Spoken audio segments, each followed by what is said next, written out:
இன்னைக்கும் இந்த மாலை நேரத்துல இந்த அருமையான இந்த அமாவாசை ஜெபம்னு சொல்லும்போது இந்த விடுதலை ஜெபத்திலையும் கர்த்தர் என்ன பண்ண போகிறாரு, செய்ய போகிறார். ஹல்லேலூயா. இன்றைக்கு உங்கள் மத்தியில தேவனுடைய வார்த்தையை வைத்து நாம ஜெபித்து தியானித்து நம்ம என்ன பண்ணலாம், கடந்து போகலாம். ஒரு முக்கியமான ஒரு சத்தியங்கள், நான் இதை குறித்து ரொம்பவே தியானித்துக் கொண்டிருக்கும் போது அந்த தியானிப்பு நிமித்தமாய் வருகிற காரியத்தை தான் இன்னைக்கும் உங்கள் மத்தியில வைக்க நான் பிரியப்படுகிறேன். ஏசாயா 40ஆம் அதிகாரம் 29வது வசனத்தை யாராவது எடுத்து வாசிக்க முடியுமா? ஏசாயா 40. சோர்ந்து போகிறவருக்கு அவர் பலன் கொடுத்து சத்துவம் இல்லாதவனுக்கு சத்துவத்தை பெருக பண்ணுகிறார். இதுல ஆவியானவர் சொல்லப்படுகிற ஒரு முக்கியமான காரியம் என்னன்னா, சோர்ந்து போகிறவனுக்கு அவர் என்ன கொடுக்கிறாரு, பலன் கொடுத்து சத்துவம் இல்லாதவனுக்கு சத்துவத்தை என்ன பண்றாரு, பெருக பண்ணுகிறார். Price the Lord. ஆனா இன்னைக்கு நிறைய தேவ பிள்ளைகளாகிய நாமும் தேவனுடைய பிள்ளைகள் என்று சொல்லப்படுகிற இந்த ஸ்தானத்துல வரும்போது உலக ரீதியில் இருக்கிற மக்கள் சோர்ந்து போகிறாங்களா, இல்லன்னா தேவ பிள்ளைகள் ரொம்ப சோர்ந்து போகிறாங்களா அப்படின்னு பார்க்கும்போது தேவ பிள்ளைகள் தான் ரொம்பவே என்ன பண்றாங்க, சோர்ந்து போகிறாங்க.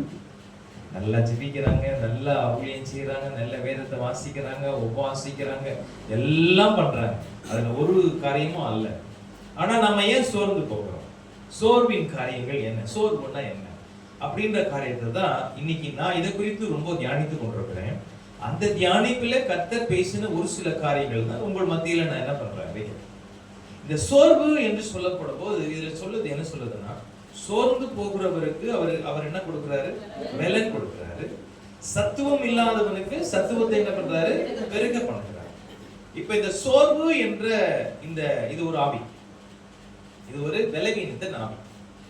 இந்த சோர்வின் ஆவி எங்க இருந்து வருதுன்னு சொல்லி முதல் நமக்கு தெரிஞ்சாதான் இந்த ஆவியை நம்மளால என்ன பண்ண முடியும், மேற்கொள்ள முடியும்.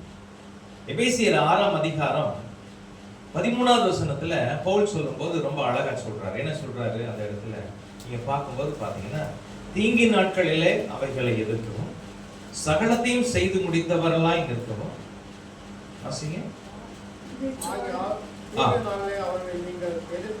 தீங்கு நாட்களிலே அவைகளை நீங்கள் என்ன பண்ணவும், எதிர்க்கவும் சகலத்தையும் செய்து முடித்தவர்களாய் நிற்கவும் திராணி உள்ளவர்கள் ஆகும்படி தேவனுடைய சர்வாயுத வர்க்கத்தை நீங்கள் என்ன பண்ணுங்கள், எடுத்துக் கொள்ளுங்கள்.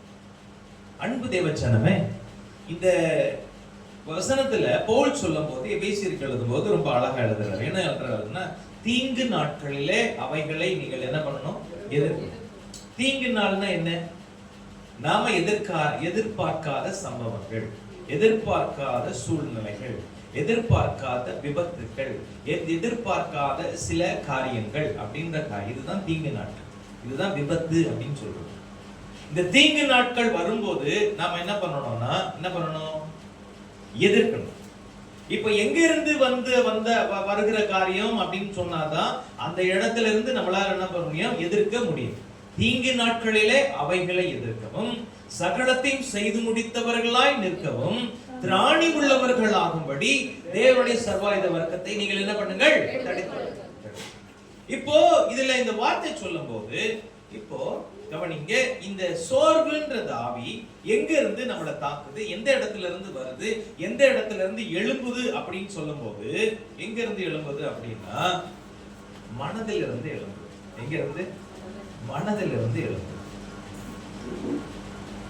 1 தெசலோனிக்கர் 5ஆம் அதிகாரம் 23வது வசனத்துல தெசலோனியருக்கு பவுல் எழுதும் போது ரொம்ப அழகா எழுதுறார். சபைக்கு எழுதும் போது என்ன எழுதுறாருன்னா, கவனிங்க, வாசிங்க பார்க்கலாம். 1 தெசலோனிக்கர் 5ஆம் அதிகாரம் 23வது வசனம். சமாதானத்தின் தேவன் தாமே உங்களை முற்றிலும் என்ன பண்ணுவாராக, பரிசுத்தமாக்குவாராக.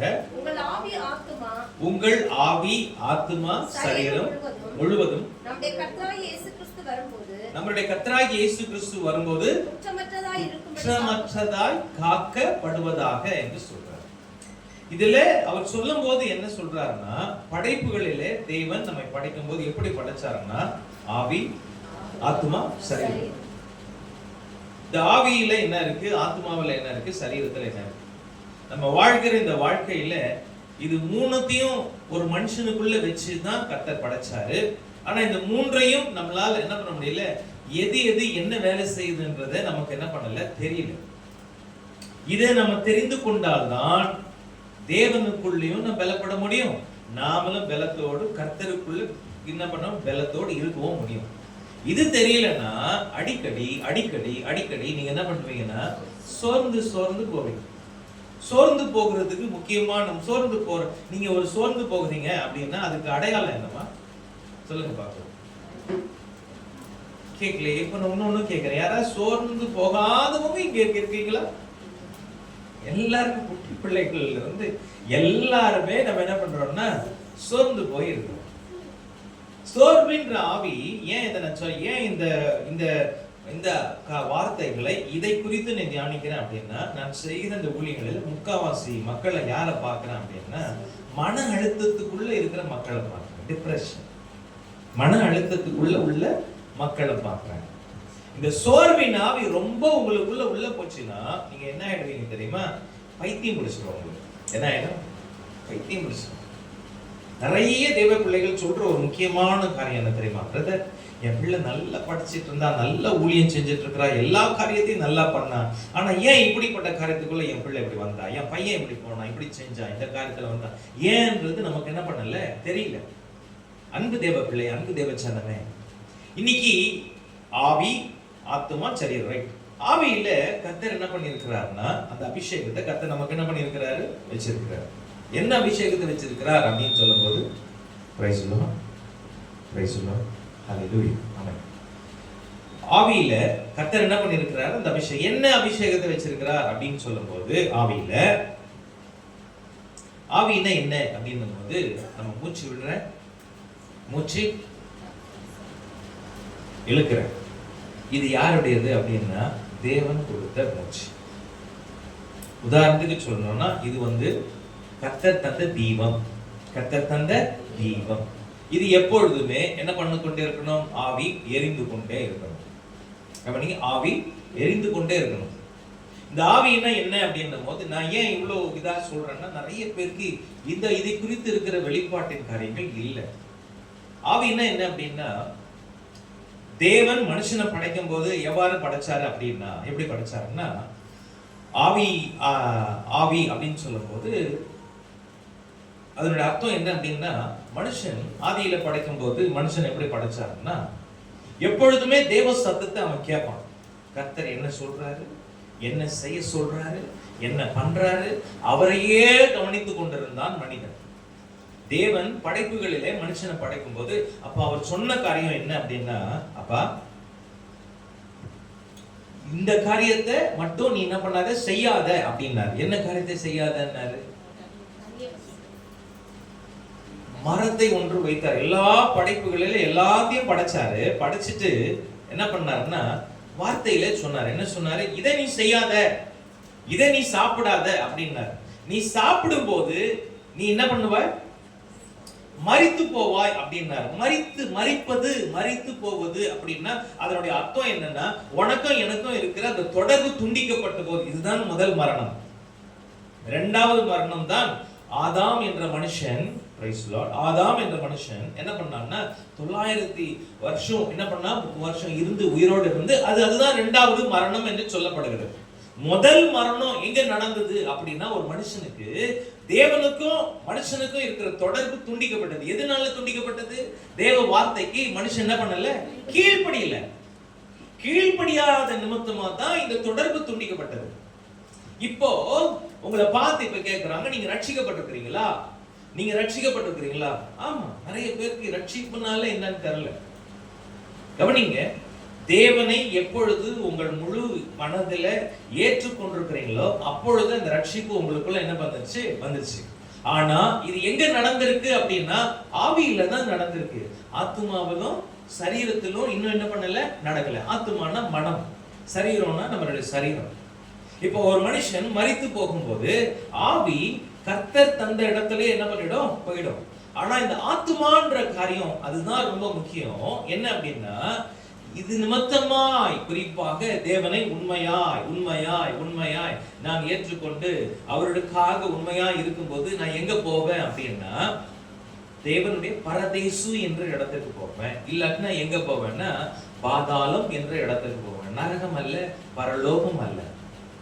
இரண்டாம் வருகையில தான் இந்த காரியம் கடந்து வரும். ரைட். இப்போ இந்த ஆத்துமாவில, ஆத்துமான மனம், சொல்லுங்க, ஆத்துமான மனம். இந்த மனதில ஒரு முக்கியமான ஒரு பகுதி இருக்கு. அதை பத்தி தான் இப்ப இந்த சோர்வு எங்க இருந்து வருதுன்னு சொன்னால, சோர்வு எங்க இருந்து வருதுன்னா என் மனதிலிருந்து வருது. மனதிலிருந்து வருது. மனம் என்று சொல்லப்படும் போது மனம்னா என்னன்னா மனம்னா உடனே மனதை புடிச்சுக்கிறீங்க இல்ல. மனதில 6 பகுதிகள் இருக்கிறது. மனதில எப்படி எத்தனை பகுதி இருக்கு? 6 பகுதி. அந்த 6 பகுதியில ஒரே ஒரு பகுதியை தான் இப்போ உங்கள் மத்தியில நான் சொல்ல பிரியப்படுறேன். என்னன்னா உணர்வுகள். அது பேர் என்னது? உணர்வுகள். ஃபீலிங், எமோஷனல் உணர்வுகள். உங்க கையை கிள்ளி பாருங்க. சும்மா தான் கிள்ளி பாருங்களேன். ரொம்ப சோர்வோடு உட்கார்ந்துருக்கீங்க. அதனாலதான் கொஞ்சம் உணர்வோடு இருக்கிறது கொஞ்சம் கிள்ளி பார்க்க சொன்னேன். வலிக்குதா வலிக்கலையா? பக்கத்துல இருக்கிறவங்க கிள்ளி பாருங்க. உடனே உங்களை பார்ப்பாங்களா? பார்க்க மாட்டாங்களா? இப்ப யாருக்கு வலிக்கும்? அவங்களுக்கு தான் வலிக்கும். இப்போ கிள்ளியும் உங்களுக்கு வலிக்கலைன்னா அப்ப அர்த்தம் என்ன அப்படின்னா என்ன ஆயிடுச்சு? ஒன்னும் இல்ல, போயிருச்சுன்னு அர்த்தம். இப்போ இதுலதான் சத்ருவானவன் என்ன பண்றான்னா நம்மள கை வைக்கிறான். நான் சொல்றது பாருங்க, இதுலதான் சத்ருவானவன் என்ன பண்றான்? நம்மள கை வைக்கிறான். இப்ப யோசிச்சு பாருங்க, சிரிக்கிறோம், அழுகுறோம், ஆசைப்படுறோம், இதெல்லாம் எங்க இருந்து வருது தெரியுமா? மனதில இருந்து வருது. அந்த மனம் என்று சொல்லப்படும் போது அந்த மனதில ஒரு பகுதி சொன்னேன். என்ன பகுதி சொன்னேன்? இப்போ உணர்வுகள். உணர்வுள்ளவன் தான் மனுஷன். உணர்வு இல்லைன்னா அவன் என்ன பண்ணல? மனுஷன் இல்லை. இந்த உணர்வுகள் கவனிங்க. இப்ப நீங்க அங்க இருந்து வரீங்க, ஆலயத்துல வந்து உட்கார்றீங்க. பக்கத்துல ஒருத்தர் முன்னாடி உட்கார்ந்துட்டு இருக்காங்க, ஒரு சகோதரியோ சிலரோ உட்கார்ந்துட்டு இருக்காங்க. அவங்க ஒவ்வொன்னு அழுதுகிட்டே இருக்கு, வந்ததுல இருந்து அழுதுட்டு இருக்காங்க. அங்க இருந்து வர்ற நீங்க அவங்க பக்கத்துல உட்காருவீங்களா? ஏன் சொல்லுங்கம்மா? ஏன் குறையே பெரிய குறையாது. நானே அழுதுட்டு இருக்கிறேன், இந்த அம்மா வந்து பக்கத்துல உட்கார்றத சரி அதை விட்டுருங்க. அவங்க சிரிச்சுக்கிட்டே இருக்கிறாங்க, ஹாஹாஹான்னு சிரிச்சுக்கிட்டே இருக்கிறாங்க. வந்ததுல இருந்து அவங்க பக்கத்துல வந்து உட்காருவீங்களா? ஏன் சொல்லுங்க? ஏன்? என்ன இது பைத்தியம் முடிச்சுக்குதா? வந்ததுல இருந்தே சிரிச்சு நிக்குது. அழுதாலும் பிரச்சனை, சிரிச்சாலும் பிரச்சனை. ஆனா கவனிங்க, எல்லாவற்றுக்கும் ஒரு சதவீதம் இருக்குமா? அதுதான் உண்மையான காரியம். எல்லாவற்றுக்கும் கர்த்தர் என்ன பண்ணிருக்கிறாரு? ஒரு சதவீதத்தை வச்சிருக்கிறார். அழ வேண்டிய இடத்துல அழகணும், சிரிக்க வேண்டிய இடத்துல சிரிக்கணும். ஆசைப்பட எல்லாருக்குமே எல்லாமே துறவிகள் அல்ல, ஆனா ஆசைகள் என்று கர்த்தர் என்ன பண்ணிருக்கிறாரு? எல்லாம் ஒரு சதவீதத்துல இருக்கணும். ஆனா இந்த உணர்வுகளுடைய ஆசீர்வாதம் அப்படின்னா அதனுடைய ஆசீர்வாதம் என்னன்னா வேதத்துல கர்த்தர் சொல்லும்போது என்ன சொன்னார்னா சந்தோஷம், சமாதானம், மகிழ்ச்சி. இந்த உணர்வுகளுடைய ஆசீர்வாதம். சொல்லுங்க பார்க்கலாம். நான் ஏன் உங்களை சொல்ல வர்றேன்னா நீங்க சொல்றதுனால உங்க காதுக்குள்ள அது உள்ள போகுது. போதா போலியா? கவனிங்க, மனம்னு சொல்லும் போது போன தடவை நான் மெசேஜ் கொடுக்கும்போது நிறைய பேர் எத்தனை பேர் வந்தீங்கன்னு தெரியல. நமக்கு நிறைய வசனம் கேட்கிறோம், நிறைய சத்தியத்தை கேட்கிறோம், ஆன்லைன்ல கேட்கிறோம், நேரடியாக கேட்கிறோம், ஆலயத்துல கேட்கிறோம், மற்ற இடத்துக்கும் போகிறோம், எல்லா கருத்துக்கும். மனம் என்றால் ஒரு கம்ப்யூட்டர், லைக் கம்ப்யூட்டர். 4 காரியத்தை எடுத்துக்கலாம். மனம்னா ஒரு கம்ப்யூட்டர். கம்ப்யூட்டர்னா என்னன்னா கீபோர்ட்ல எந்த வேர்டை நீங்க டச் பண்றீங்களோ அதுதான் என்ன பண்ணும்? உள்ள ஹார்ட் டிஸ்க்ன்ற கார்டு இருக்கும். ஹார்ட் டிஸ்க்ன்ற காரியத்துல உள்ள இருக்கிறத எப்படி வெளியில எடுப்போம் அப்படின்னா பிரிண்டர் வழியா என்ன பண்ணுவோம்? வெளியில எடுப்போம். அதே மாதிரி மனம் என்பது ஒரு நிலத்தை போன்றது. ஒரு நிலம், பேடி ஃபீல்ட், ஒரு நிலம். அந்த நிலத்துல நீங்க விதையப்பட்டாலும் முளைச்சிரும், அடுத்தது களையப்பட்டாலும் என்ன பண்ணும்? முளைச்சிரும். அந்த மனதுக்கு எது தெரியாது? இது நல்ல, அதாவது இது விதைன்னு தெரியாது, அதே மாதிரி களைன்னு தெரியாது. ஏன்னா எதை போட்டாலும் அது என்ன பண்ணணும்? முளைச்சிரும். 3வது அந்த இடத்துல சொல்லும் போது எதை குறித்து சொல்லுது அப்படின்னா இந்த மனம் என்று சொல்லப்படும் போது இது ஒரு யுத்த களம். இது ஒரு யுத்த களம். யுத்தம் இங்க எங்க நடக்குது அப்படின்னா பாருங்க, இப்ப நான் உங்ககிட்ட பேசிக்கிட்டே இருந்தாலும் உங்க தலைகள் எல்லாம் ஆடிக்கிட்டே இருக்கா இல்லையா? கேக்குறீங்களா இல்லையா? ஆனா உங்க மனம் மட்டும் எங்க என்ன பண்ணும்? சொல்றதெல்லாம் ரைட்டு தான், எனக்கு வந்து இருக்கிற பிரச்சனை பெரிய பிரச்சனையாகுது. ஏதோ பாஸ் சொன்னா ஜோம் பண்ண ஏதோ நடக்கும் சொல்லிட்டு இது நடக்குதான்னு பார்ப்போம். சில பேர் பார்த்தீங்கன்னா வீட்டை குறித்து யோசிக்கும். இப்பயே வந்து 7:45 ஆகுது, 8 மணி ஆகுது, போய் நைட்டு சாப்பாடு வேற சாப்பாடணும். கவனிங்க, இது என்ன அப்படின்னா இது வந்து அப்படியே சுத்திக்கிட்டே இருக்கும். இந்த மனதை நீங்க கண்ட்ரோல் பண்ண மட்டும் நீங்க தெரிஞ்சுக்கிட்டீங்கன்னா உங்களை அடிக்கிறதுக்கு யாருமே இல்லை. அன்பு தேவ சனமே, ஏன் இதை சொல்ல வரேன்னா, இன்னைக்கு உணர்வுகளுடைய ஆசீர்வாதம் அப்படின்னு சொல்லும் போது 3 சொன்னேன். என்னென்ன சொன்னேன்? சந்தோஷம், சமாதானம், மகிழ்ச்சி. சரி, உணர்வுகள். இது 3 உங்ககிட்ட இருக்கா? உங்ககிட்ட தாங்க கேட்கிறேன். இங்கேயா இருக்கு? ஒன்னு இருந்தா ஒன்னு இருக்க மாட்டேங்குது, இன்னொன்னு இருந்தா இன்னொன்னு இருக்கும். ஆக மொத்தம் வந்துட்டு போறது மாதிரி இருக்கு. கவனிங்க, வந்துட்டு என்ன பண்ணிருது? அது பாட்டு போயின்னு இருக்கு. சந்தோஷமா நீங்க இருந்தீங்கன்னா உங்களுக்கு, அதாவது நீங்க ஜெபிச்ச ஜெபம் உங்களுக்கு உடனே கேட்கப்பட்டா நீங்க எப்படி இருப்பீங்க? சந்தோஷமா இருப்பீங்க. சரி, நீங்க கேட்கறது கிடைக்கல, ஜெபத்துல கிடைக்கல, நீங்க எப்படி இருப்பீங்க? எப்படிமா இருப்பீங்க? கிடைக்கலையே. எப்ப கிடைக்கும்? சோர்வுபட்டுதான் உள்ள. சோர்வா இருக்கிறவங்களை பாத்தீங்கன்னா, சோர் இன்னொன்னு சொல்றேன், 3வது நாலாவது சொன்னேன். என்ன சொன்னேன்னா, இந்த மனம் என்று சொல்லப்படும் போது இட்ஸ் லைக் எ ஹீப். இடுப்பு நமக்கு பலனோடு இருந்தாதான் உங்களால எழுந்திருக்கவும் முடியும், உட்காரவும் முடியும். உடஞ்சிச்சுன்னா, இந்த இழுப்பு இல்லைன்னா நிறைய பேர் பாத்தீங்கன்னா உட்கார்ந்தாங்கன்னா என்ன பண்ண மாட்டாங்க, எழுந்திருக்க முடியாது. ஏன் அப்படின்னா நிறைய பேர் சொல்லுவாங்க, இடுப்புல எலும்பு தேஞ்சிச்சு ஐயா அப்படின்னு. இந்த இடுப்பு எப்படிப்பட்டதா இருக்கணும்? பலனோடு இருக்கணும்.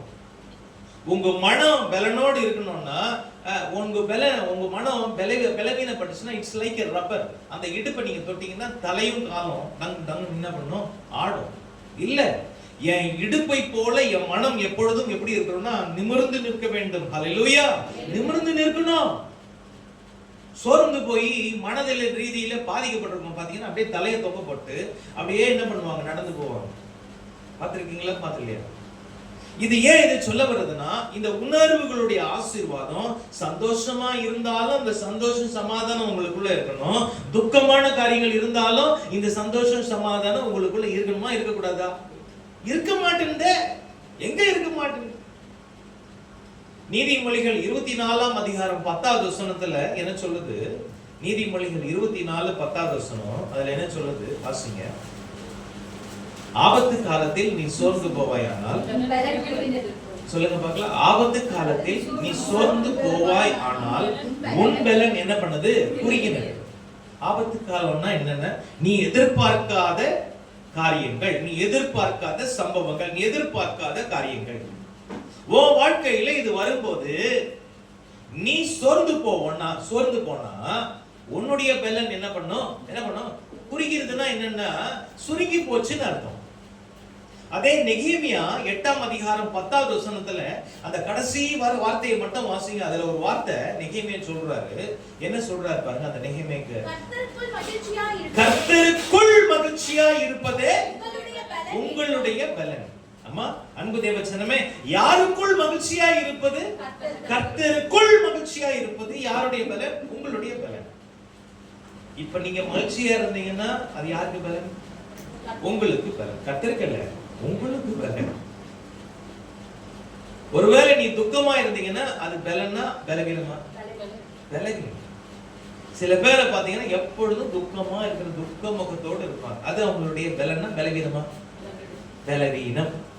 அதனாலதான் வேதத்துல சொல்லும் போது பவுல் சொல்லி எப்ப சொல்றாரு? எப்பொழுதும் நீங்க எப்படி இருங்க? சந்தோஷமா இருங்க, சந்தோஷமா இருங்க, சந்தோஷமா இருங்க.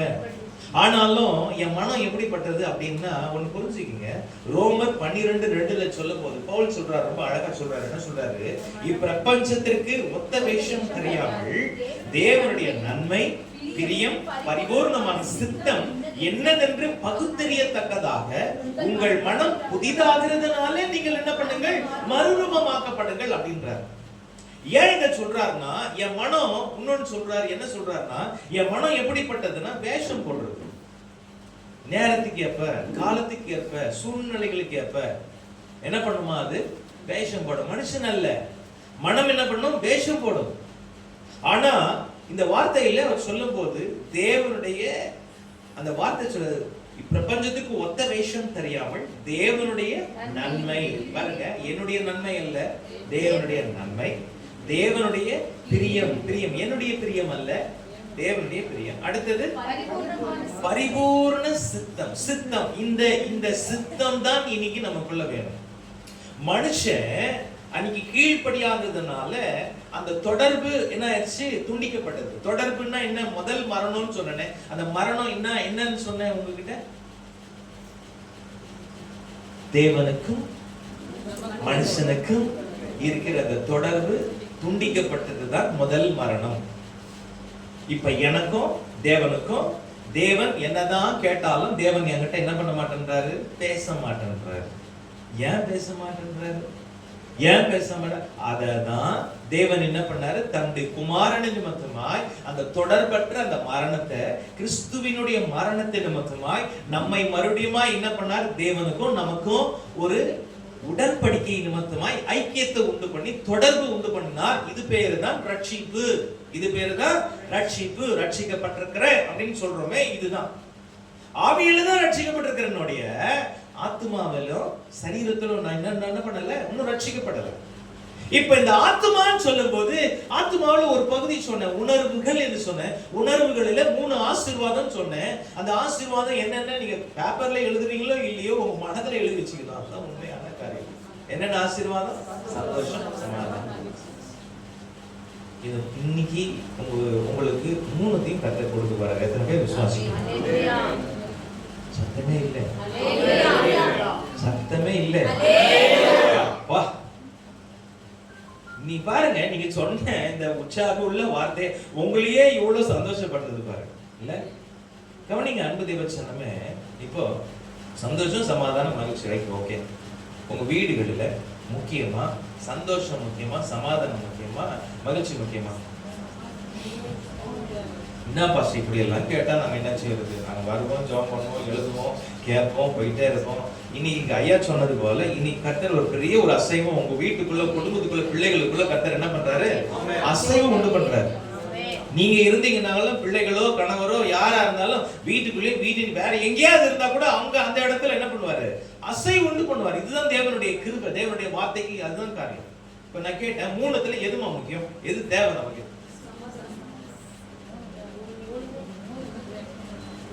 ஐயா எங்களுக்கு 3 வேணும் ஐயா, இது இருந்து இது போய் ப்ரொஃபஷனல் 3 வேணும். இதுல முக்கியமான ஒரு காரியம் என்னன்னா சமாதானம். உங்க வீட்டுக்குள்ள இப்ப சமாதானம் இல்லைன்னா உங்க வீட்டுக்கு திருப்பி போவீங்களா? சொல்லுங்கம்மா, போவீங்களா? போக மாட்டீங்களா? காலையில வேலைக்கு போறீங்க, வேலையை முடிச்சுட்டு வீட்டுக்கு போய் எதுக்கு போறீங்க? சோர்வோடு களைப்போடு உள்ள போறீங்க. அங்க போகும்போதே உங்களுக்கு அந்த வீட்டுல சமாதானம் இல்லைன்னா நீங்க போவீங்களா? போக மாட்டீங்களா? போக மாட்டீங்க. இல்ல, போவீங்களா? போக மாட்டீங்களா? சத்தம் வர மாட்டேங்குது. எப்படியா சொல்றது? அங்க தானே போய் வேற வழியே கிடையாது. மத்திய 14 யோவான் 14ஆம் அதிகாரம் 27ஆவது வசனத்துல சுவிசேஷத்துல தேவன் சொல்லும் போது ரொம்ப அழகா சொல்றார், சமாதானத்தை உங்களுக்கு வைத்து போகிறேன், என்னுடைய சமாதானத்தையே நான் என்ன பண்றேன், உங்களுக்கு கொடுக்கிறேன். ரைட். அடுத்தது, உலகம் கொடுக்கிற பிரகாரமாய் நான் உங்களுக்கு கொடுக்கிறது இல்ல, உங்கள் இருதயம் கலங்காமலும் பயப்படாமலும் இருப்பதாக அப்படின்றது. இப்ப இந்த சமாதானம் சொல்லும் போது குறிப்பாக உதாரணத்துக்கு இன்னைக்கு எனக்கு இவ்வளவு பெரிய, இன்னைக்கு நாளைக்கு வச்சுக்கீங்களேன், நாளைக்கு இவ்வளவு பெரிய பணம் எனக்கு கொடுக்கணும். குறிப்பாக இந்த மாதம் எல்லாருக்குமே முக்கியமான ஒரு மாதம், சொல்லுங்க அப்படித்தானே? இல்ல, பிள்ளைகளுடைய ஸ்கூலு ஃபீஸ், காலேஜ், அது மட்டும் இல்ல எல்லா காரியமும் இந்த மாதம் தான் ரொம்பவே முக்கியமான ஒரு காரியம். பட் இந்த காரியத்திற்காக வரும்போது கர்த்தர் இதை நமக்கு சந்திக்கணுமா சந்திக்க கூடாதா? சந்திக்கணும். ஆனா இப்போ இப்படிப்பட்ட தேவை வரும்போது முதலாவது தேவன் கிட்ட கேட்பனா, மனுஷன் கிட்ட கேட்பனா? நான் உண்மையாதான், அதாவது நடக்கிற சூழ்நிலை தான் கேட்கிறேன். அதாவது நீங்க கேட்டீங்கன்னா எங்க உடனே கிடைக்கும் அததான் கேட்கிறேன். பக்கத்துலயே இருக்காங்க ஐயா, அவங்க கிட்ட கேட்ட உடனே கொடுத்துருப்பாங்க. இவர் எப்ப கொடுப்பாரு, என்ன பண்ணுவாருன்னு எங்களுக்கு தெரியாது. இவர் கொடுப்பாரா கொடுக்க மாட்டாருன்னு கூட தெரியாது. கவனிங்க, இதை ஏன் அதை சொல்ல வர்றேன்னா, மனுஷன்கிட்ட நீங்க எதிர்பார்க்கிறீங்க, ரைட்டு. அததான் இப்ப சொல்றாரு, உலகம் கொடுக்கிற பிரகாரமாய் நான் உங்களுக்கு கொடுக்கிறது இல்ல. அடுத்ததும் சொல்லிட்டாரு, ஒன்னு சொல்லு, அடுத்த வார்த்தையை ஒன்னு சொல்றாரு, உங்கள் இருதயம் கலங்காமலும் பயப்படாமலும் இருப்பதாக. இப்போ ஒரு கலக்கம் வந்துச்சுனாலே பயம் வரும், பயம் வந்துச்சுனாலே அடுத்தது கவலை வந்துடும், கவலை வந்தா சோர்வு வந்துடும். இவங்க எல்லாம் சித்தப்பா பெரியப்பா பசங்க எல்லாம், அதாவது இவங்க எல்லாம் ரிலேட்டிவ்ஸ்.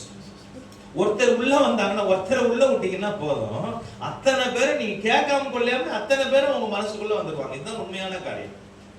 இன்னைக்கு இந்த வார்த்தையில ஆண்டவர் சொன்னாரு, என்ன சொன்னாரு? சமாதானத்தை வச்சுட்டு போகிற அப்படின்றாரு. அது மட்டும் இல்ல, அடுத்த வார்த்தை சொல்றாரு, என்னுடைய சமாதானத்தை நான் உங்களுக்கு என்ன பண்றேன், கொடுக்கிறேன் அப்படின்றார். இப்போ உங்களை பார்த்து கேட்கிறேன், சமாதானத்தை வச்சுட்டு போறேன்னாரு, எங்க வச்சுட்டு போயிருக்காரு சொல்லுங்க. ஒரு அம்மா நேற்று கேட்கும்போது சொன்ன, சீக்கிரட்ல வேலை வச்சுட்டு இருக்காரு. கவனிங்க, அப்பப்போ பூட்டி திறந்து எடுத்துட்டு இருப்பேன். கவனிங்க, சமாதானத்தை எங்க வச்சிருக்கிறார் சொல்லுங்க.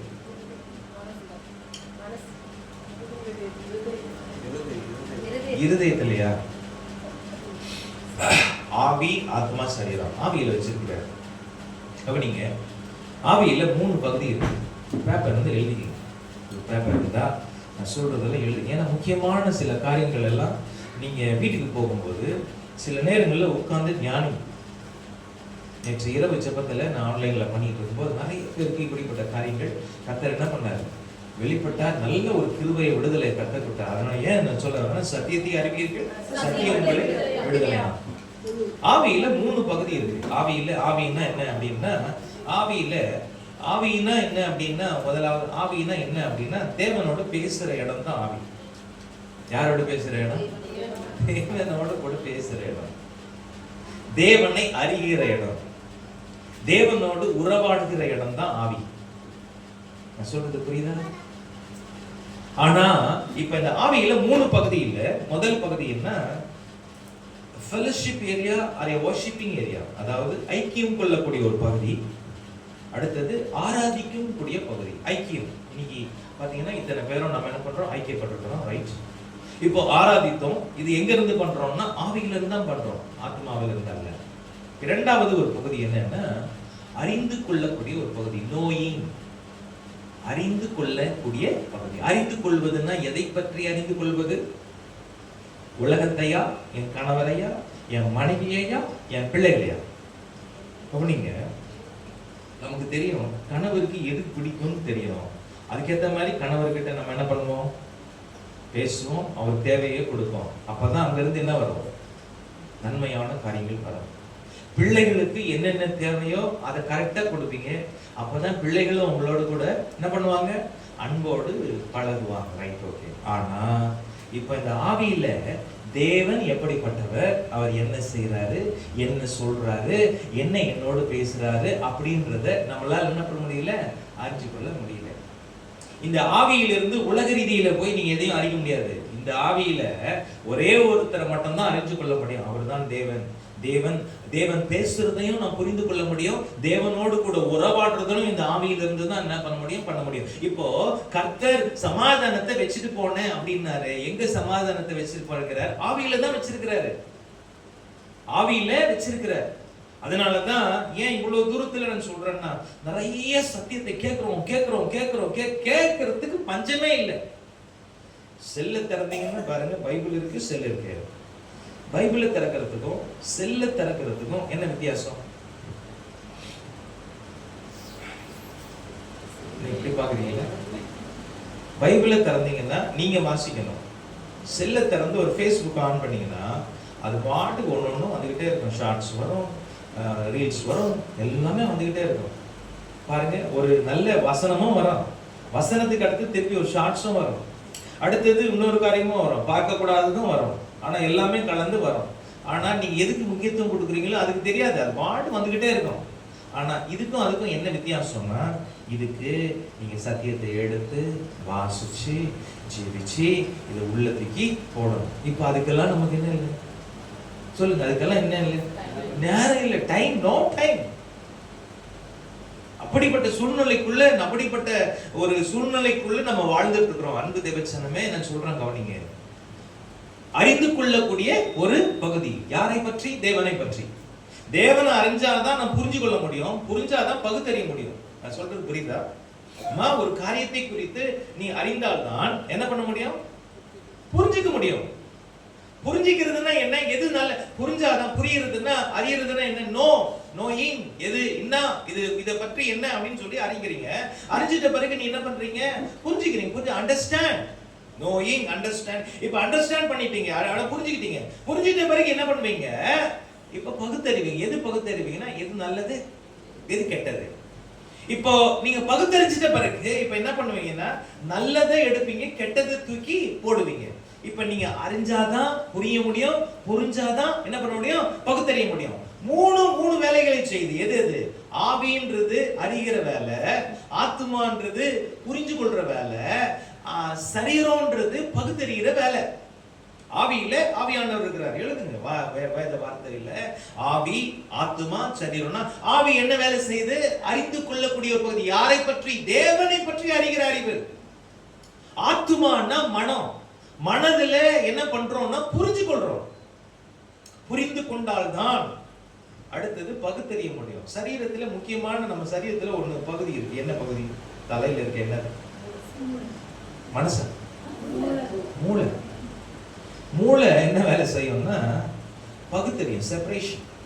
கவனிங்க, மூளை செய்யற வேலை என்னன்னா, அதனாலதான் இது மாதிரி ஜெபங்கள் இல்ல, நான் செபித்து இந்த வார்த்தையை சொல்லி கொண்டு இருக்கும் போதே நிறைய பேருக்கு தலைவலிக்கும். பிரதர், எனக்கு ரொம்ப தலைவலிக்குதுன்னு. ஏன் அப்படின்னா, அறிந்த, புரிஞ்சு கொண்ட, இப்ப பகுத்தறிகிற கிருபை உங்களுக்குள்ள உள்ள இறங்கும் போது அந்த மூளையில அந்த அபிஷேகம் பலமா என்ன பண்ணும்? இறங்கும். இது மூணு முக்கியமான காரியம். இப்போ இந்த ஆவியில நான் சொன்னேன், இரண்டாவது பகுதி என்னன்னா அறிந்து கொள்ளக்கூடிய பகுதி. மூணாவது ஒரு பகுதி ஒண்ணு இருக்கு, அதுதான் மனசாட்சி. அது பேர் என்னது? மனசாட்சி. மனசாட்சின்னா யாரு அப்படின்னா கேட்டேன், பட் ஆனா நான் சொல்றேன். ஒரு விளையாட்டு களம் இருக்கு, கிரவுண்ட். குறிப்பா பாத்தீங்கன்னா ஒரு ஃபுட்பால் கிரவுண்ட் வச்சுக்கீங்க. அந்த கிரவுண்ட்ல சுத்திலும் ஒரு கோடு போட்டிருப்பாங்க, பாத்துருக்கீங்களா? ரவுண்டா ஒரு கோடு போட்டிருப்பாங்க. அங்கங்க ஒரு எல்லை கோடுகளும் போட்டிருப்பாங்க. அதுல ஒருத்தர் ரெஃபரின்னு சொல்லி ஒருத்தர் என்ன பண்ணுவார்? விசில் வச்சு நிற்பார். அந்த கோட்டை நீங்க தாண்டினீங்கன்னா உடனே அவர் என்ன பண்ணுவாரு? விசில் அடிப்பார். விசில் அடிப்பாரா, அடிக்க மாட்டாரா? ஏன் அடிப்பாரு? நீ கொடுத்திருக்கிற சட்ட திட்டங்களை நீ என்ன பண்ற? கடைபிடிக்காம தாண்டி போகிற, தாண்டாத, அதுக்குள்ளேயே இருக்கணும். இப்போ ஆவியில் இருக்கிற ஆவியானவர் மனசாட்சி நிமித்தமா நம்மோடு கூட என்ன பண்றாரு? பேசுறாரு. இப்ப எங்க இருந்து விசில் அடிக்கிறாரு தெரியுமா? எங்க இருந்து விசில் அடிக்கிறாரு? விசில்னா என்ன? நம்ம இருதயம் பாத்தீங்கன்னா டபு டபு டபு டபுன்னு அடிக்கும். ஆரம்ப காலத்துல அடிக்கும். இதுலயே பழகி போனவருக்கு எவ்வளவுதான் அடிச்சாலும் கேட்காது. சொல்றது புரியுதா? அன்பு தேவச்சனமே, தாவீது என்று ஒரு மனுஷன் இருந்தார். அவரு சவுல் ராஜா என்ன பண்றாரு? தாவீதை துரத்திட்டு இருக்கிறார். நான் இதெல்லாம் வேதத்தை எடுத்து நீங்க எடுத்து ஆராய்ச்சி பாருங்க, நேரம் இல்லை. அதுக்கு 8 மணி ஆச்சு பாருங்க. இல்ல எத்தனை மணிக்கு பாஸ் முடிக்கணும்? இன்னைக்கு ஆல்நைட் ப்ரேயரா? இல்ல, இன்னொரு ஆல்நைட் ப்ரேயர். இன்னைக்கு அடுத்தது ஆவடி ஜீஸ் கால்ஸ்ல அடுத்தது ஆல்நைட் ப்ரேயர். அடுத்தது அங்கதான் போகணும். நான் எது வரைக்கும், எத்தனை மணி வரைக்கும் நம்ம முடிக்கணும்? பாஸ்டருக்கு கொஞ்சம் இதாக தான் இருக்கு. பாஸ்டர் இப்போ 8 மணிக்கு எவ்வளவு நேரம் மக்கள் தாங்குவாங்க? 8:30 வரைக்கும் தாங்குவாங்கன்னு. அதுக்கு மேல எல்லாம் மிஷின் போயிடுவாங்க. Right, okay. நீங்க உங்கள் இருதையும் கலங்காமலும் பயப்படாமல் இருப்பதாக. நான் சீக்கிரம் முடிச்சிடுறேன். Right, okay. இப்போ கவனிங்க, இந்த இடத்துல சொல்லும் போது இந்த மனசாட்சின்றது என்ன பண்ணுது அப்படின்னா, அன்னைக்கு தாவீது என்ன பண்ணாரு? சவுல் என்ற ராஜாவை கையிலேயே கொன்று விடுறதுக்கான ஒரு சூழ்நிலை உண்டாக்குனார். ஆனா தாவீது என்ன பண்ணல தெரியுமா? விடல, பண்ணல. ஏன்னா கர்த்தரால் அபிஷேகப்படுத்தப்பட்ட மனுஷனை நான் என்ன பண்ண மாட்டேன், கை வைக்க மாட்டேன்னு சொல்லிட்டு அவர் என்ன பண்ணாருன்னா, அவர் போட்டுட்டு இருக்கிற அந்த சால்வையினுடைய தொங்கலை மட்டும் அறுத்துக்கிட்டு போயிட்டாரு. எங்க போயிட்டார்? போயிட்டு அது நிமித்தமா அவர் என்ன ஆச்சுன்னா, அவருடைய இருதயம் என்ன பண்ணாது? அடித்து கொண்டிருந்தது என்று சொன்ன சாமுவேல் அழகா 24 சொல்லுது. அவருடைய இருதயம் என்ன பண்ணி கொண்டிருந்து? அடித்து கொண்டிருந்தது அப்படின்னு. ரைட், இது ஆரம்ப காலம். அதுவே பச்சபால் என்ற அந்த ஸ்திரீனிடத்துல பாவம் செய்த பிறகு எத்தனை வருஷம் அந்த பாவத்தின் நிமித்தமாய் அப்படியே உட்கார்ந்துட்டு இருந்தார் தெரியுமா? எத்தனை வருஷம்? எத்தனை பேருக்கு தெரியும்? 2 வருஷம். எத்தனை வருஷம்? 2 வருஷம். அப்படின்னா என்ன அர்த்தம்? இந்த மனசாட்சி ஆரம்ப காலத்துல விசில் அடிக்கும். விசில் அடிக்கும்னா என்ன ஆகும்னா, நீ தப்பு செய்யாத, நீ இந்த காரியத்தை பண்ணாத, நீ இந்த காரியத்தை செய்யாத, இதுதான் வேலை.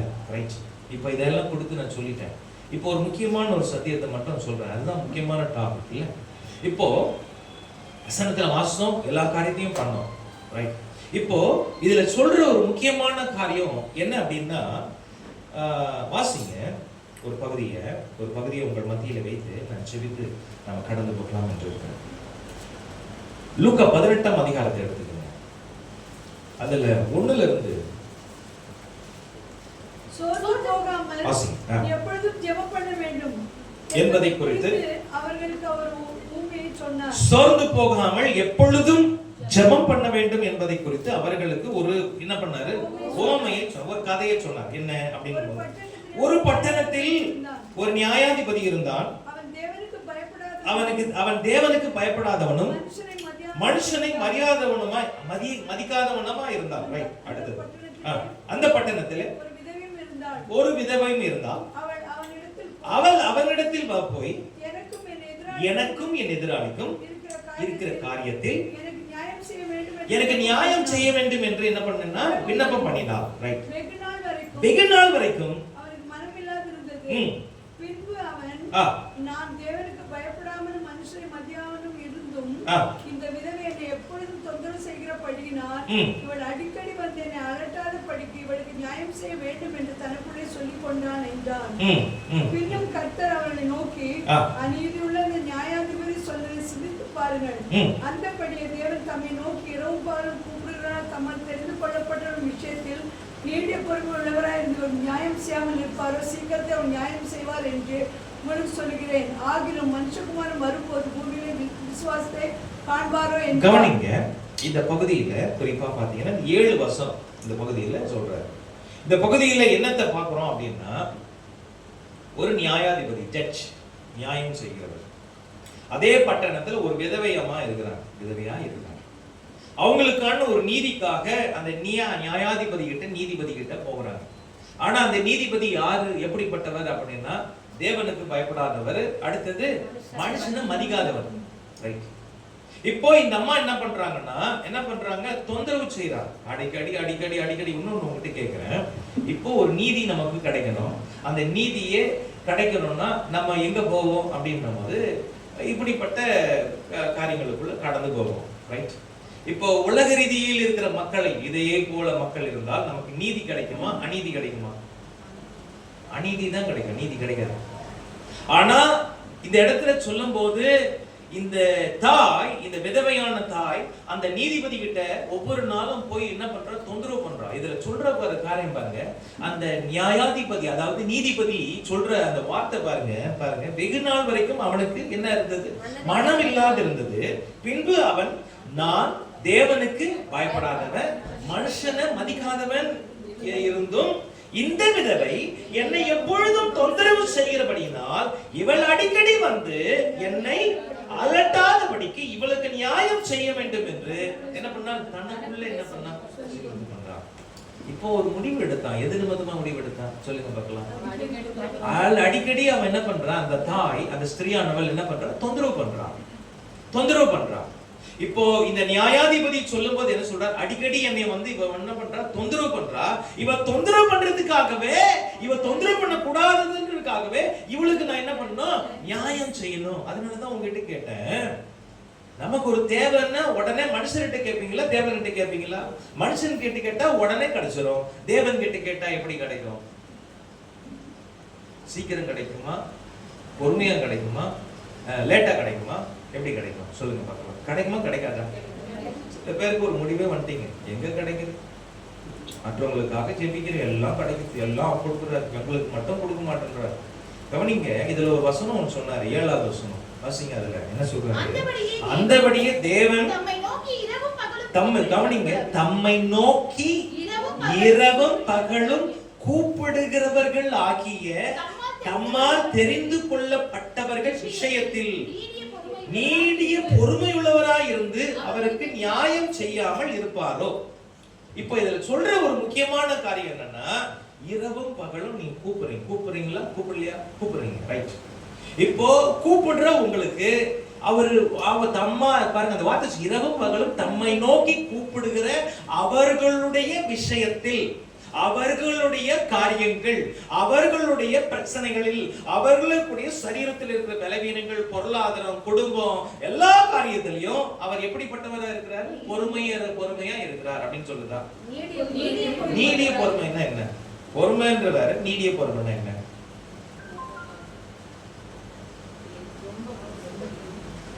பொறுமை, நீடிய பொறுமைன்றீங்களா? சொல்லுங்க. அதாவது நம்ம எப்போதுமே இன்ஸ்டன்ட் காஃபி சாப்பிட்டு பழகிட்டோம். தட்டின உடனே காஃபி குடிச்சுமா போயிட்டே இருக்கணும். கவனி, இதுல தான் நமக்கு என்ன வருதுன்னா சோர்வு வருது. எங்க வருது? சோர்வு வருது. இப்ப நான் சொல்றது புரியுதா அன்பு தேவச்சனமே? இப்போ இதுக்கு நம்ம என்ன செய்யணும் அப்படின்னா, தேவனுடைய கிருபை என் மேல இறங்கணும்னா இப்ப என்ன செய்யணும்னா, வாசிங்க 2 கொரிந்தியர் 4ஆம் அதிகாரம் 16வது வசனத்தை வாசிங்க. சீக்கிரம் முடிக்கிறேன், இப்ப நம்ம ஜெபத்துக்குள்ள கடந்து போகலாம். 2 கொரிந்தியர் 4ஆம் அதிகாரம் 12வது வசனத்துல என்ன சொல்றாரு? இப்படி மரணமானது எங்களிடத்திலும் ஜீவனானது உங்களிடத்திலும் 4:16 ஆனபடியினாலே நாங்கள் சோர்ந்து போகிறதில்லை. எங்கள் புறம்பான மனுஷனானது அழிந்தும் உள்ளான மனுஷனானது நாளுக்கு நாள் புதிதாக்கப்படுகிறது. கவனிங்க, இப்ப சொல்ற பவுல் கொரிந்தியருக்கு எழுதும்போது, 2 கொரிந்தியருக்கு எழுதும்போது என்ன சொல்றாரு? ஆனபடியினால் நாங்கள் சோர்ந்து போகிறது இல்லை. பவுல் இப்ப சொல்றாரு, ஆனபடியினால் நாங்க என்ன பண்றது இல்ல, சோர்ந்து போய். இப்ப நீங்க நம்மளால சொல்ல முடியுமா? சொல்லுங்க, நாங்க சோர்ந்து போக மாட்டோம் அப்படின்னு சொல்லி. எங்க இப்ப அததான் அதனுடைய ரகசியத்தை தான் இப்ப சொல்றாரு. என்ன சொல்றாரு? 2 மனுஷனை சொல்றாரு. ஒண்ணு புறம்பான மனுஷன், அடுத்தது உள்ளான மனுஷன். புறம்பான மனுஷன்னா யாரு, உள்ளான மனுஷன்னா யாரு? இதை நீங்க தெரிஞ்சுக்கிட்டீங்கன்னா தான் இப்ப நான் சோர்ந்து போகாம இருக்க முடியும். இப்ப இத சொல்றாரு பாருங்க, எங்கள் புறம்பான மனுஷன் என்ன பண்ணணும்? அழிந்தும். அடுத்து சொல்றாரு, உள்ளான மனுஷன் நாளுக்கு நாள் என்ன பண்ணணும்? புதிதாக்கப்படணும். பேப்பர் இருந்தா எழுதுங்க. உள்ளான மனுஷன்னா யாரு? உள்ளான மனுஷன்னா ஆவியானவர். புறம்பான மனுஷன்னா ஆத்துமா மனம் என்று சொன்னனே, மனம். இந்த மனம் என்று சொல்லப்படும் போது கவனிங்க, இப்போ இந்த சோர்வின் ஆவி எங்க இருந்து வருதுன்னு சொல்லி, எந்த இடத்துல இருந்து வருதுன்னு சொல்லி you should identify. நீங்க கட்டாயமாய் நீங்கள் அறிந்து கொண்டால் தான் இந்த சோர்வின் ஆவியை உங்களால் என்ன பண்ண முடியும்? மேற்கொள்ள முடியும். எதை மேற்கொள்ள முடியும்? இந்த சோர்வின் ஆவி 2 இடத்துல இருந்து வருது. ஒண்ணு பிசாசின் இடத்துல இருந்து வருது, இன்னொன்னு என் இருதயத்துக்குள்ள, மனசுக்குள்ள, அதாவது வேதத்துக்கு முரண்பாடான கருத்துக்கள், அபிப்பிராயங்கள், அதாவது வேதத்துக்கு முரண்பாடான சில காரியங்கள் நமக்குள்ள கடந்து வந்திருக்கும். அதெல்லாம் எங்க இருக்கு?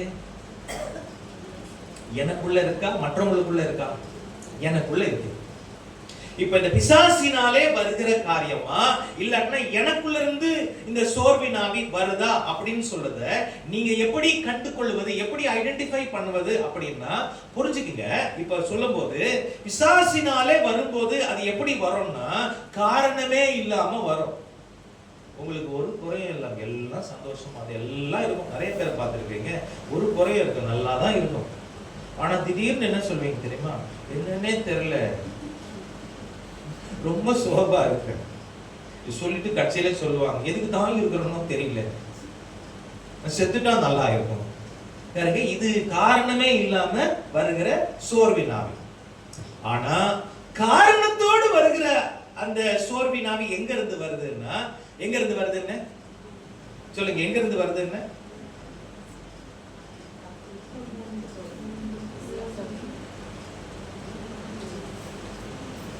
ரொம்ப சோர்ந்து போயிருக்காங்க. அம்மா எங்க இருந்து வந்திருக்குது? உங்ககிட்ட இருந்து தாமா வந்திருக்கு, உங்க மனசுக்குள்ள இருந்து தாமா வந்திருக்கு. எப்போதுமே நீங்க ஜெபம் பண்ணும்போது பைபிள் எடுத்து முழங்கால் பட்டு நீங்க ஜெபம் பண்ணீங்கன்னா உடனே பைபிளை திறந்த உடனே எது வரும் தெரியுமா? நடந்து கொடுத்தது, செத்து போனது, அதாவது இதெல்லாம் பாத்தீங்கன்னா சில பேர் பாத்தீங்கன்னா கண்ணை மூடணும்னு டக்குன்னு வந்து நிற்பாரு. யாரு? ஒரு கணவர் வந்து நிற்பாரு. அது சில பேர் சொல்லுவாங்க, ஐயா இவர் வந்து நிக்கிறாரு, கவனிங்க இவர் வரக்கூடாதுன்னு ஜபத்துக்கு வந்திருக்கிறேன், அப்ப இவர் ஏன் வராரு? என்கிட்டயே கேட்பாங்க. நான் சொன்னேன், அவர் வந்து நின்னா நீ யார் வந்து நிப்பாட்ட வைக்கணும்?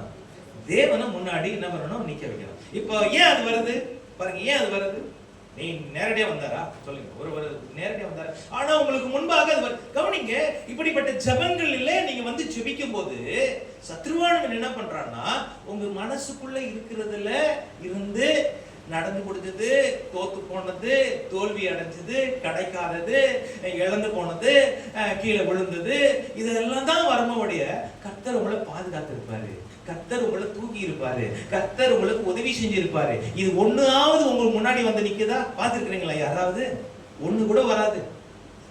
இதுக்கு நீங்க இடம் கொடுத்தீங்கன்னா என்ன ஆகும் அப்படின்னா, இன்னைக்கு கீழே விழுந்திருக்கீங்கல்ல, உடனே அதுக்கு சார்பாக போன வாரம் விழுந்திருக்கீங்க பாருங்க, அதுவும் அப்படி வரும். ஆமா இன்னைக்கு விழுந்தல, போன வாரமும் அப்படிதான் விழுந்த, போன வாரம் நீ தப்பிச்சுக்கிட்ட, ஆனா இந்த வாரத்துல உடனே அடுத்தது வந்துடும்.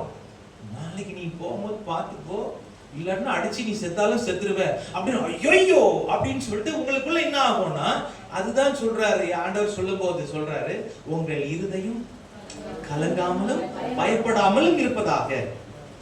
காரணத்தோடு வருகிறது தான் என் மனசுக்குள்ள இருக்குது. ரைட், என் மனசுக்குள்ள இருக்குது, மனசுக்குள்ள இருக்கிறது. இப்ப பாத்தீங்கன்னா லைக் கம்ப்யூட்டர்ல ஒரு கீன்னு ஒண்ணு இருக்கு, டெலீட்னு ஒரு தட்டுனீங்கன்னா எல்லாமே என்ன ஆயிடும்? டெலீட் ஆயிடும். இப்போ பவுல் சொல்லும் போது ஒரு வார்த்தையை சொன்னார். என்ன சொன்னாரு? எது அழியணும், எது புதுப்பிக்கப்படணும் பாருங்க. உள்ளான மனுஷன் என்ன பண்ணணும்? நாளுக்கு நாள் என்ன பண்ணணும்? புதிதாக்கப்படணும். புறம்பான மனுஷன் நாளுக்கு நாள் என்ன பண்ணணும்? அழியணும் அப்படின்றார். புறம்பான மனுஷன் யாருன்னு சொன்னேன்? சாத்தான். ஆவியானவரா? ரொம்பவே குழம்பி போயிட்டீங்க. இன்னாயா இப்படி சொன்னீங்களா? நாங்களே குழப்பி போயிருக்கிறோம், என்ன வழியில தெரியாம வந்திருக்கிறோம், எங்களை பார்த்து இப்படி சொன்னீங்கன்னா என்ன பண்ணுவோம், நாங்க எப்படி போவோம் அப்படின்ற கருத்துல இருந்தீங்க. அதனாலதான் உங்களை பேப்பர்ல எழுத சொன்னேன். அம்மா நான் சொல்றேன் கவனிங்க. ஒரு போன வாரத்துக்கு முன்னாடி ஒரு வீட்டுக்கு எனக்கு ஜெபம் பண்ண கூப்பிட்டாங்க. நான் போனேன். அது என்ன அப்படின்னா, ஒரு பிள்ளை மன ரீதியில பாதிக்கப்பட்டிருக்கு, நல்லா படிச்சு வேலை செஞ்சிருக்கிற பிள்ளை, வேலை கிடைக்காதனால அந்த பிள்ளை அப்படியே சோர்ந்து போய் வீட்டுக்குள்ளேயே ரூம்குள்ளேயே இருக்கு, ரூம் விட்டு வெளியே வரல. அவங்க அம்மாவுக்கு ரொம்ப பயந்து போயிட்டாங்க. உடனே எனக்கு ஃபோன் பண்ணாங்க, ஒய்ஃப் ஃபோன் பண்ணாங்க, தெரிஞ்சவங்க ஒருத்தருக்கு ப்ரேயருக்காக போகணும், நீ போக முடியுமா? சரிம்மா போயிடுறேன் அப்படின்னு. இப்போ ஜோம் பண்ண டைம் ஆச்சுல. இப்போ நானும் சொல்லிட்டேன், காலையில் மதியானம் போல கேட்குறேன், சரிம்மா நான் போகணும், அட்ரஸ் எங்கே சொல்லிட்டு சொன்னேன்னா, இல்லை அவங்க வந்து 8 மணிக்கு நைட்டு தான் வருவாங்களாம், நீங்கள் 8 மணிக்கு மேலே தான் நீங்கள் என்ன பண்ணணும், அவங்க வீட்டுக்கு போக முடியும். சரி நான் நினச்சேன் நம்ம வீட்டு பக்கத்தில் தானே, சரி போயிடுவோம்னு சொல்லிட்டு, சரி அவங்களை அட்ரஸ் அனுப்புங்கன்னு சொல்லிட்டு அட்ரஸ் அனுப்புனாங்க. அட்ரஸ் அனுப்புனா எங்கேருந்து அனுப்புறாங்கன்னா, திருவள்ளூர் இந்த இடத்துல இருக்கிறார்கள் அப்படின்னு அனுப்புறாங்க. எங்கே? திருவள்ளூர். இங்கிருந்து நமக்கு திருவள்ளூர்னா எவ்வளோ தூரம்? 2 hours ஆகும். அதுவும் அவங்க 8 மணிக்கு வந்தாதான் 8 மணிக்கு மேலே தான் நான் போக முடியும். சரி நானும் சொல்லிட்டேன்னு சொல்லிட்டு போனேன். 8 மணிக்கு போனேன், இப்போ 9 மணிக்கு கிளம்புனேன், அங்கே 10:30 மணிக்கு போயிட்டேன். ஆனால் அட்ரஸை கண்டுபிடிக்க முடியல, சுற்றி அங்கேயே 11:30 மணி ஆயிடுச்சு, நைட்டு 11:30 மணி. அப்புறம் யோசித்தேன், வீட்டுக்கு போக முடியுமான்னு தெரில. ஆனால் நம்ம வீட்டுக்கு என்ன பண்ணணும், போய்தான். ஏன்னா அடுத்த நாள் காலையில் ஒரு கூட்டம். உடனே சிஸ்டருக்கு ஃபோன் பண்ணேன், சிஸ்டர் இது மாதிரி இருக்கிறேன், உங்களை கண்டுபிடிக்க முடியல, ஆனால் உங்கள் வீட்டில் மேப்னு ஒன்று காமிச்சிங்களே, அதை பார்க்கும்போது 5 நிமிஷம் தான் காமிச்சு, அந்த பக்கம் போனால் 5 நிமிஷம், போன மாதம் அப்படி தான் வந்தேன்னு நினைக்கிறேன்ல. மேப்பை போட்டு எங்கேயோ போயிட்டேன். பாஸ்டர் ஒரு 2 பேரை போட்டு அனுப்புறாரு, ஒருத்தர் அந்த பக்கம் வராரு, ஒருத்தர் இந்த பக்கம் வராரு. ஆனால் எங்களை அவங்களும் பிடிக்க முடியல, நாங்களும் அவங்கள பார்க்க முடியல. எப்படியோ வந்து போன மாதம் வந்து சேர்ந்துட்டோம். ரைட், ஓகே, இப்போ நான் கரெக்டாக வந்துட்டேன். ரைட், நான் இப்போ சொல்றேன். அப்போ பார்க்கும்போது அவங்க சொன்னாங்க, இல்லை பாஸ்டர் இருங்க நாங்கள் அனுப்புகிறோம் வந்துடுறோம்னு சொல்லிட்டு வந்து கூட்டின்னு போனாங்க. பார்த்தேன் அந்த பிள்ளை உட்காந்துட்டு இருந்தாங்க. அம்மா நீ என்ன பண்ற, எப்படி இருக்கம்மா? ஏன்னா போன தடவை போயிருக்கும்போது அவ்வளோ உற்சாகத்தோடு இருந்த பிள்ளை இப்போ அப்படியே உட்கார்ந்துட்டு இருக்கு. உட்கார்ந்து இருக்கிற பிள்ளைக்குள்ள யோசிச்சேன், இருக்க அப்படின்ச்சு. சரிம்மா ஜெபிப்போம், நேரம் ஆயிட்டதுனால ஜெபிப்போம். ஜெபித்த கொஞ்ச நேரத்துக்கெல்லாம் அந்த பிள்ளை ஒரு மாதிரி தலை சுற்றி ஒரு மாதிரி ஃபெயிண்ட் ஆகி கீழே விழுற மாதிரி விழுந்துட்டா. அதுக்கப்புறமேல அந்த பிள்ளைக்கு ஒரு மாதிரி வாமிட்லாம் வந்துச்சு. சரியான விடுதலை, உட்கார வச்சேன். இப்போ பேச ஆரம்பிச்சது. பேச ஆரம்பிக்கிறது எதை பத்தி பேசுதுன்னா, நடந்த சம்பவம் ஒண்ணு கூட அதுக்கு நினைவே இல்லை. இப்ப என்ன நிகழ்ச்சிகள் அது எண்ணத்துக்குள்ள வந்திருக்குன்னா, 10 வருஷத்துக்கு பின்னாடி போன அந்த சம்பவம் எல்லாம் அந்த பிள்ளைக்கு என்ன பண்ணுது இப்ப தோணுது. 10 வருஷத்துக்கு பின்னாடி என்ன நடந்தது அப்படின்னா, அவங்களுக்கு 2 பிள்ளைகள் பாத்தீங்கன்னா, தம்பி வந்து பாத்தீங்கன்னா காலேஜ் போகும்போது ஆக்சிடென்ட்ல இறந்துட்டான். அதுவே அவங்களுக்கு ஒரு பெரிய ஒரு மன ரீதியில ஒரு பாதிப்பா இருந்திருக்கு. எப்படியோ அவங்க தாண்டி என்ன பண்ணிட்டாங்க, வந்துட்டாங்க. பட் இந்த பிள்ளை இப்ப சொன்ன ஒரு காரியம், நான் மறந்த காரியம் இப்போது எனக்கு ஏன் இது வந்தது, இதை யார் எனக்கு கொடுத்தா, நீங்க ஜெபம் பண்ணும்போது நான் அப்படியே ஏன் விழுந்தேன் என்கிட்ட கேட்டு. நான் சொன்னேன், எனக்கு தெரியாதம்மா, நான் ஜெபம் பண்ணேன் நீ என்ன பண்ண, இப்ப நீ எப்படி இருக்கிற அப்படின்ன உடனே இப்பதான் எனக்கு அந்த நினைவுகள் என்ன பண்ணுது வருது. இப்ப என்ன பண்ணுதுன்னா, ரீகலெக்ட் பண்ணுது. எதை பண்ணுதுன்னா, அதை பத்தியே சொல்லிக்கிட்டே இருக்கு. இப்போ கொரிந்தியர்ல ஒண்ணு வாசிங்க, என்ன வாசிங்க, புறம்பான மனுஷன் அழியணும், உள்ளான மனுஷன் நாளுக்கு நாள் என்ன பண்ணணும், புதிதாக்கப்படணும். புறம்பான மனுஷன்னா மனம், எழுதுங்க. புறம்பான மனுஷன்னா மனம், ஆத்துமா அப்படின்னு எழுதுங்க. உள்ளான மனுஷன்னா ஆவி, ஆவியானவர். இதை எப்படி நான் புதுப்பிக்கிறது, இதை மட்டும் சொல்லிட்டு இந்த வசனத்தை சொல்லி நாம இப்போ ஜெபிக்க போகிறோம். ஏசாயா 50ஆம் அதிகாரம் 4வது வசனத்தை வாசிங்க. இதுக்கு மேல பேசணும்னா நீங்களும் குழம்பி போயிடுவீங்க. இளைப்படைந்தவனுக்கு சமயத்திற்கு ஏற்ற வார்த்தை சொல்ல, இளைப்படைந்தவனுக்கு சமயத்திற்கு ஏற்ற வார்த்தை சொல்ல நான் அறியும்படிக்கு கர்த்தராகிய ஆண்டவர் எனக்கு கல்விமானின் நாவை என்ன பண்ணினார், தந்தருளினார். அடுத்தது, காலைதோறும் என்னை அவர் என்ன பண்றாரு, எழுப்புகிறார். கற்றுக்கொள்கிறவர்களைப் போல நான் கேட்கும்படி கவனிக்க செய்கிறார். இளைப்படைந்தவனுக்கு சமயத்திற்கு ஏற்க வார்த்தை சொல்ல. இளைப்படைந்தவன்னா யாருமா, சோர்ந்து போனவன். சமயத்துக்கு ஏற்ற வார்த்தை அப்படின்னா, சமயத்துக்கு ஏற்ற சில நேரத்தில் நான் சொன்னேன், நல்லா இருக்கும் போதும் சில நேரத்தில் சோர்ந்து போயிடுவீங்க. கிடைக்கலனாலும் எதுவும் இல்லைனாலும் நீங்க என்ன பண்ணுவீங்க, சோர்வடை. இதுக்கு ஏற்ப வார்த்தை. இப்போ நீங்க உட்கார்ந்துட்டு இருக்கிறீங்க, என்னமா ஆச்சு, இது மாதிரி ஆயிடுச்சு தெரியுமா உங்களுக்கு. உங்களுக்கு பாசிட்டிவா சொன்னா, குறிப்பா பாத்தீங்கன்னா, அப்படியாமா சரி உனக்கு கர்த்தர் அந்த காரியத்துக்குள்ள என்ன பண்ண போறாரு, செய்ய போறாரு அப்படின்ற காரியத்துல சொல்லும் போது உங்களுக்கு என்ன ஆகும், உங்களுக்கு சந்தோஷம் வருமா, துக்கம் வருமா, சந்தோஷமா வரும், ஒரு உற்சாகமா இருக்கும். இதுவே ஆப்போசிட்ல சொல்லணும், போன தடவை தான் இது மாதிரி பண்ணிய, ஏன் அப்படி போனேன், ஏன் இது செஞ்சேன், ஏன் இது பண்ணேன்னா இன்னும் நீங்க எதுல போயிடுவீங்க, இன்னும் எதுல போயிடுவீங்க, இன்னும் அந்த இளைப்பாறுதல் அந்த துக்கத்துக்குள்ள சோர்வுக்குள்ள உள்ள போயிடுவீங்க. இப்போ இந்த வார்த்தை சொல்லுது, என்ன சொல்றது, இளைப்படைந்தவனுக்கு சமயத்திற்கு ஏற்ப வார்த்தை.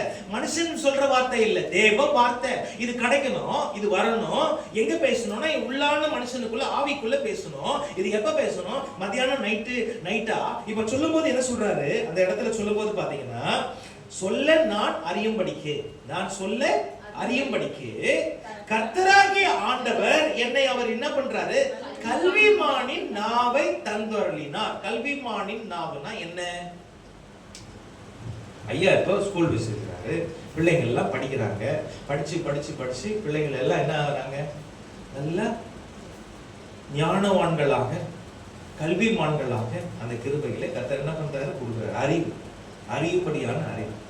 இப்ப நான் எல்லாம் படிக்கவே இல்லை ஐயா, ஆனாலும் கர்த்தர் இப்போ நமக்கும் நம்ம பிள்ளைகளுக்கும் என்ன கிருபையை கொடுக்கிறாரு தெரியுமா, கல்விமானின் நாவை தர போறாரு, அத கொடுக்க போறாரு, இல்லாட்டா வச்சிருக்கிறாருன்னு சொன்னாரா. இதுல வார்த்தை, கடைசி வார்த்தை என்ன சொல்லுது, தந்தருளினார். அப்படின்னா என்ன அர்த்தம், கொடுத்துட்டாரா கொடுக்கலையா, என்ன வெயிட் பண்ணிட்டு இருக்கிறாரா கொடுக்கறதுக்கு, சொல்லுங்க, கொடுத்துட்டாரா. எத்தனை பேருக்கு கன்ஃபார்ம்டா தெரியுது, சில பேருக்கு ஆட்றீங்க, இல்ல கொடுத்தாருன்னா இப்படியா இருக்கும், என்னையா சொல்றீங்கன்ற மாதிரி நீ ஆர்டர் கொடுத்து விட்டார். அல்லேலூயா, கொடுத்துட்டாரு. எப்போதுமே வாக்கு தத்துவம் கவனிங்க. வாக்கு தத்துவம்னா நிறைய பேருக்கு தெரியல. வாக்கு தத்துவம் என்னன்னா நிபந்தனை. நிபந்தனைனா என்ன, நீ இதை செஞ்சா நான் இதை செய்வேன். எப்பொழுதுமே நம் தேவன் எப்பொழுதுமே நான் செய்வேன், நான் செய்து விட்டேன்னு சொல்லி சொல்லுவார். ஆனா இந்த இடத்துல தான் நம்ம என்ன பண்ணுவோம் அப்படின்னா, கர்த்தர் சொல்றாரு, நான் செய்வேன், ஏற்ற நேரத்துல செய்வேன், உடனே செய்வேன். ஆனா நிபந்தனையோடு கூட நான் உனக்கு கொடுக்கிறேன், ஆனாலும் நான் செய்வேன். அந்த நிபந்தனை அடுத்த ஒரு காரியம் என்னன்னா, நீ இதை செஞ்சா நான் இதை செய்வேன். இப்ப இது என்ன சொல்றாரு இந்த இடத்துல பாருங்க, கல்விமானின் நாவை உனக்கு கொடுத்துட்டார். உனக்கும் உன் பிள்ளைகளுக்கும், அன்பு தேவஜனமே, உங்களுக்கும் உங்க பிள்ளைகளுக்கும் கர்த்தர் என்ன பண்ணிட்டார், இப்ப கொடுத்துட்டார். இப்ப நான் ஒண்ணு செய்யணும். என்ன செய்யணும்? அடுத்த வார்த்தை ஒண்ணு சொல்லுதே. என்ன சொல்லுது? காலை தோறும் என்னை எழுப்புகிறார். ஏன் காலையில் எழுப்புகிறார்? நாங்க படுக்கிறது 2 மணி 3 மணி. இப்போ காலை தோறும், காலை இப்போ உங்ககிட்ட கேக்கு, காலை என்றால் எத்தனை மணி? சும்மா சொல்லாதீங்க, எத்தனை மணி? சில பேருக்கு நைட் 4 மணி, அதாவது சாயந்தரம் 4 மணி தான் அவங்களுக்கு காலையிலேயே. இப்போ உள்ள சூழ்நிலைகளில பாத்தீங்கன்னா, வேலைக்கு போயிட்டோம் சரி, வீட்டு வேலைகளையும் செய்து சில மனைவிமா சொல்லும்போது சொன்னாங்க, ஐயா என் கணவர் எல்லாம் வருவாரு, நல்ல வேலையெல்லாம் பண்ணிட்டு எல்லாம் ஜோம் பண்ணிட்டு எல்லாம் போவோம். ஆனா கடைசியில் தூங்குற நேரத்துல கணவர் என்ன பண்ணுவாரு, செல்லை எடுப்பாரு, அவர் பார்த்துக்கிட்டே இருப்பாரு. எது வரைக்கும் பார்ப்பாருன்னா 3 மணி வரைக்கும் பார்ப்பாரு. மனைவி யாரு எப்படின்னா, வேலைகள் எல்லாம் எடுத்துட்டு அவங்க பார்ப்பாங்க. முந்தியாவது ஒரு டிவின்னு ஒண்ணு இருக்கும். அந்த டிவி பக்கத்துல முன்னாடி எத்தனை பேர் உட்கார்ந்தீங்க? குடும்பத்துல 4 பேரோ 3 பேரோ 5 பேரோ உட்கார்ந்து அதையே மனசு பார்த்துட்டு இருக்கோம். இப்ப அப்படியெல்லாம் கிடையாது. ஒவ்வொரு ரூம்லயும் ஒரு டிவி நமக்கு என்ன பண்ணுது, கையிலேயே இருக்கு. என்ன இருக்கு கையில? செல்போன் இருக்கு. உங்களுக்கு எது தேவையோ அதை நீங்க என்ன பண்றீங்க, பாக்குறீங்க. இப்ப நான் அதை பத்தி சொல்லல, எதை பாக்குறீமோ பார்க்கல, ரைட், ஓகே. ஆனா இப்ப கர்த்தர் உங்களை எப்ப எழுப்புறாரு? காலையில. ஏன் எழுப்புறாரு? ஏன் காலையில ஏன் அவர் எழுப்பணும்? சொல்லுங்க. எழுப்பணும். காலை கர்த்தர் நேரம். ஏன் அப்படின்னா, அம்மா ஐயா சொன்னது போல காலையில எந்த ஒரு டிஸ்டர்பன்ஸ் இருக்காது. அந்த அறிகிற அறிவு, நான் சொன்னேனே, தேவனை இந்த தேடுகிற இடம் எங்க இருந்து தேட முடியாது தெரியுமா? ஆத்மாவில இருந்து தேட முடியாது. நீ காலையில தேடும் போது ஆவியில இருந்தா, அதுதான் ஐயா சொன்ன காரியம். மத்தியானமும் 10 மணிக்கும் நீங்க தேடினீங்கன்னா வெளியில இருக்கிற சத்தம், உடனே போன் வரும், இப்படி வரும் அப்படி வரும். ஆக மொத்தம் உங்க மனம் தான் அதுல கிரியேட் செய்யும். மனம் தான் உங்களுக்கு தேவனோடு தொடர்பு கொள்ளாது. உங்க ஜெபம் எல்லாம் எங்க இருந்து பண்ணுவீங்க தெரியுமா? ஆத்மா, மனதில இருந்து தான் பண்ணுவீங்க. என் குறை, என்னுடைய காரியம், என்னுடைய வேலை, என்னுடைய தேவை, இப்படின்னு தான் ஜெபிங்க. ஆனா காலையில் எழுந்திருக்கும் போது என்ன ஆகும்னா, தேவனோடு கூட ஒரு தொடர்பு கொள்ளக்கூடிய காரியம் ஆத்மாவில இருந்து, ஆவியில இருந்து. இப்ப ஆவியிலிருந்து தொடர்பு கொள்ளும் போது இப்ப ஒரு வார்த்தை சொல்லுது. என்ன சொல்லுது? இளைப்படைந்தவனுக்கு சமயத்திற்கு ஏற்ப வார்த்தை சொல்ல அறியும்படிக்குனா இங்க ஆவியில இருந்து தேவனை குறித்து, உனக்கு இருக்கிற பிரச்சனைகள், உனக்கு இருக்கிற காரியங்களை குறித்து கர்த்தர் என்ன பண்ணுவாரு? ஆவியில உங்களோடு கூட பேசுவாரு. மற்ற நேரத்துல நீங்க பேசுறீங்கன்னா, மற்ற நேரத்துல நீங்க ஜெபிச்சு உள்ள உட்கார்ந்தீங்கன்னா, எங்க இருந்து நீங்க தேவனோடு தொடர்பு கொள்வீங்க தெரியுமா? மனதில இருந்து தான் தொடர்பு கொள்வீங்க. இளைப்படைந்தவனுக்கு அடுத்த வார்த்தை சொல்றாரு, கல்விமான் நாவை தந்த. காலையில உங்களை எழுப்புறாரு. காலையில எழுப்பும் போது இந்த காரியத்தை கர்த்தர் சொல்றாரு. ரைட், இப்ப காலையில தேடுறீங்க, இப்ப வேதத்தை வாசிக்கிறீங்களா இல்லன்னா ஜெபிக்கிறீங்களா? இது நான் சொல்லிட்டு நம்ம ஜெபிக்க போகலாம். 5 நிமிஷம் தான் இருக்கு. இப்ப நான் உங்ககிட்ட கேட்கிறேன், நீங்க ஜெபிப்பீங்களா? இப்ப கர்த்தர், நான் ஆரம்ப காலத்துல சொல்றேன், கர்த்தருக்குள்ள வந்துட்ட பிறகு கர்த்தாவே அலாரம் வைப்பேன், 4 மணிக்கு வைப்பேன், கரெக்டாக அலாரம் அடிக்கும், கரெக்டாக எழுப்பார். நான் ஒரு நாள் சொன்னேன், கரெக்டாகவே அலாரத்தை வச்சு ஒரு நாள் எழுப்பிட்டு இருக்கிறது. ஆனால் கவனிங்க, கர்த்தர் 4 மணின்னா கரெக்டாக உங்களை 4 மணிக்கு முன்னாடியும் இல்லை பின்னாடியும் இல்லை, அழகாக தட்டி என்ன பண்ணுவார், உங்களை எழுப்புவார். எழுப்புவாரா எழுப்ப மாட்டாரு?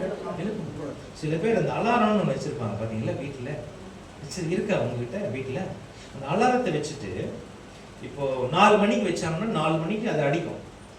அடிச்சிட்ட பிறகு ஆரம்ப காலத்துல உடனே எழுந்துருவோம். ஆனா கொஞ்சம் நமக்கு நாட்கள் போக போக என்ன ஆகணும், கர்த்தாவே ஒரு 5 நிமிடம் நாங்கள் என்ன பண்ணுகிறோம், கொஞ்ச நேரம் தூங்குகிறோம். நாங்கள் ரொம்ப லேட்டா தான் படுத்தோம், 5 நிமிஷம் தூங்குறோம்னு சொல்லிட்டு அது தலையில ஒரு தட்டு தட்டினீங்கன்னா அது திருப்பி கொஞ்ச நேரம் பொறுத்து அடிக்குமா அடிக்காதா? அடிக்கும். இது நமக்கு பழக்கமாயிடும். 2வது தடவை என்ன பண்ணோம்னா ஒரு தட்டு தட்டுறோம். 2வது தடவை சொல்லுவோம், இல்லை இன்னைக்கு அதை விட ரொம்ப லேட்டா தான் படுத்திருக்கிறான், இன்னொரு கொஞ்ச நேரம் நான் தூங்குகிறேன். 3வது தடவை அது அடிச்சு அது தலையில தட்டிட்டீங்க.